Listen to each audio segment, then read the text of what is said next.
around, and they've been observing how the voting procedure is going on. They've been observing opening of the polling stations, voting for the first. Now it's for the first 4 hours almost.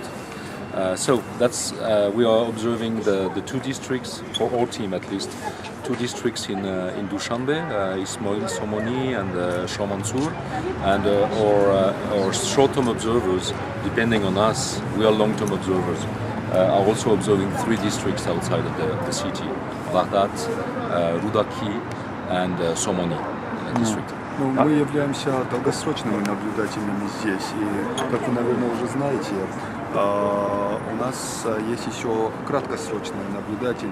Это наблюдатели, которые прибыли сюда на несколько дней, чтобы делать конкретно мониторинг сегодняшнего дня.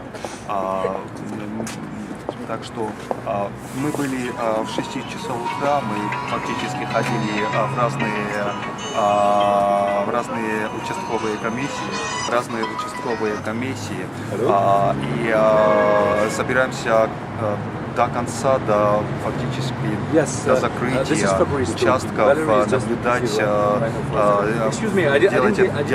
делать это наблюдение. Рано отвечать на этот вопрос, потому что нельзя исходить из конкретной только одного места. Завтра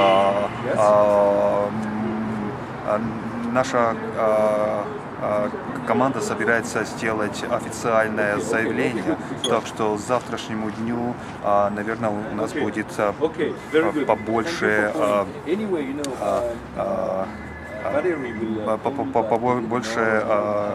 как это сказать, информации, да. Так что мы сделаем объявление официальное завтра. Это не 4 часа, это не 3 часа. Мы зашли фактически несколько минут, пока вы здесь появились.